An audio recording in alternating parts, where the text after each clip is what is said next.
আচ্ছা, এক ভাই এখানে লিখেছেন যে মোহতারাম, সম্প্রতি বিশ্বকাপে সৌদি আরব এবং ইরাকের পতাকা মাটিতে লাগতে বা মাঠে রাখা হয় নাই, মাটিতে লাগতে দেওয়া হয় নাই। এমত অবস্থায় কালেমার পতাকাকে যে উড্ডীন রাখা হলো বা মাটি থেকে আলাদা করে ধরা হলো, এটা কি দ্বীনের দাওয়াত নয়? এটা কি ইসলামের দাওয়াত নয়? ভাই, আসলে সৌদি আরবের পতাকা কেন মাটিতে লাগাতে দেওয়া হয় নাই বা লাগায় নাই কেন? পরামর্শক যারা ছিলেন মুসলিম, এরা হয়তো বা বলছেন যে এটা লা ইলাহা ইল্লাল্লাহ লেখা আছে, কালেমা, মুসলমানদের হৃদয়ের সাথে বা আত্মার সাথে জড়িত এই কালেমা। এটা মাটিতে যদি স্পর্শ করানো হয় কালেমার অবমাননা হয়, এই জন্য মাটিতে লাগাতে দেন নাই বা লাগান নাই। এখন এটাকে দ্বীনের দাওয়াত আপনি যদি মনে করেন, এটা আসলেই পূর্ণাঙ্গ দাওয়াত বলা যাবে না, কারণ এটা তো ফুটবল মাঠ। তবে হ্যাঁ, একটা মেসেজ বিশ্ববাসীর কাছে গিয়েছে। যেমন সারা ওয়ার্ল্ডের বড় বড় আপনার ইনস্টাগ্রামের পেজগুলো, তারপরে মুসলিম কমিউনিটির যে বড় বড় চ্যানেলগুলো, সবাই কিন্তু মোটামুটি নিউজ করেছেন এই বিষয়টা নিয়ে, যে কালেমার পতাকা এটা মাটিতে রাখা হয় না, এটা উঁচু রাখা হয়েছে। যদি ব্যাপারটা এমনটাই হয়ে থাকে, ইসলামের একটা সুমহান বার্তা, কালেমার মর্যাদা, এটার একটা দাওয়া কিন্তু বিশ্ববাসীর কাছে গিয়েছে, এটার একটা দাওয়া গিয়েছে। এখন মূলত কি কালেমার বার্তাটা কি? কালেমার বার্তা হচ্ছে লা ইলাহা ইল্লাল্লাহ, মানুষকে দাওয়াত দেওয়া আল্লাহ ছাড়া কোনো উপাস্য নেই। এখন সৌদি আরবের পতাকায় কালেমা থাকার কারণে সারা পৃথিবীতে ইচ্ছাই হোক অনিচ্ছাই হোক এই দাওয়াতটা কিন্তু পৌঁছাইছে। আল্লাহর হাবিব সাল্লাল্লাহু আলাইহি ওয়াসাল্লাম বলছেন, মান ক্বালা লা ইলাহা ইল্লাল্লাহ ফাদাখালাল জান্নাত, যে ব্যক্তি এই লা ইলাহা ইল্লাল্লাহ একবার বলবে সে ব্যক্তি আল্লাহর জান্নাতে যাবে।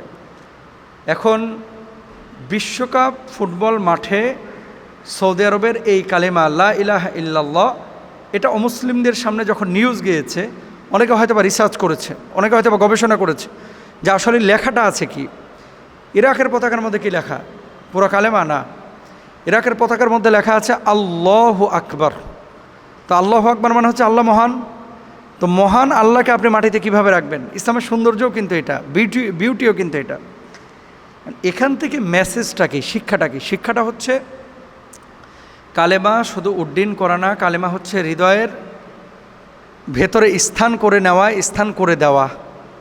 এবং যে ব্যক্তি অন্তরে বিশ্বাস করেছে, মুখে স্বীকার করেছে, কালেমার দাবিটাকে কার্যক্ষেত্রে বাস্তবায়িত করেছে, আল্লাহ তাআলা কিয়ামতের ময়দানে তাকে বিনা হিসাবে জান্নাতের ব্যবস্থা করে দেবেন। সুবহানাল্লাহ।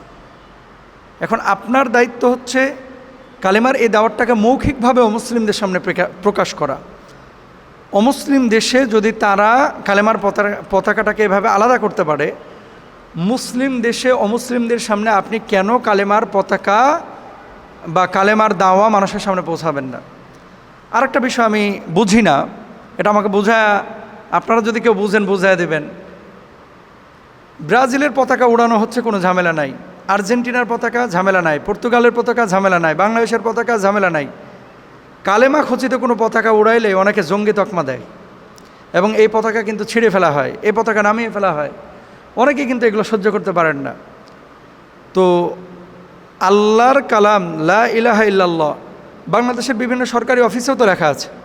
প্রাইম মিনিস্টারের মাথার উপরে দেখা যায় না অনেক সময়, বড় বড় অফিসে, প্রধানমন্ত্রীর কার্যালয় সহ অন্যান্য বিভিন্ন জায়গায় দেখা যায়।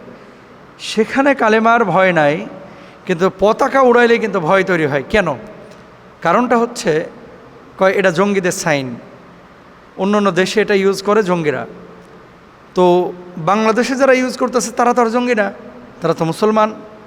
তো ব্যাপারটাকে আসলে মানসিকতা বা মনস্তাত্ত্বিকভাবে পরিবর্তন করা উচিত। আমাদের কালেমা আমাদের হৃদয়ে থাকবে, আমাদের কালেমা আমাদের পতাকায় থাকবে, মানে ব্যক্তিগত পছন্দের পতাকায়। যেমন আর্জেন্টিনা ব্রাজিলকে আপনি পছন্দ করছেন, আমাদের পতাকা আমাদের কর্মে থাকবে, আমাদের কালিমা আমাদের ধ্যান জ্ঞান সব কিছু থাকবে। এমনটা আমরা চাই। আল্লাহ তাআলা আমাদেরকে বোঝার তৌফিক দান করুন।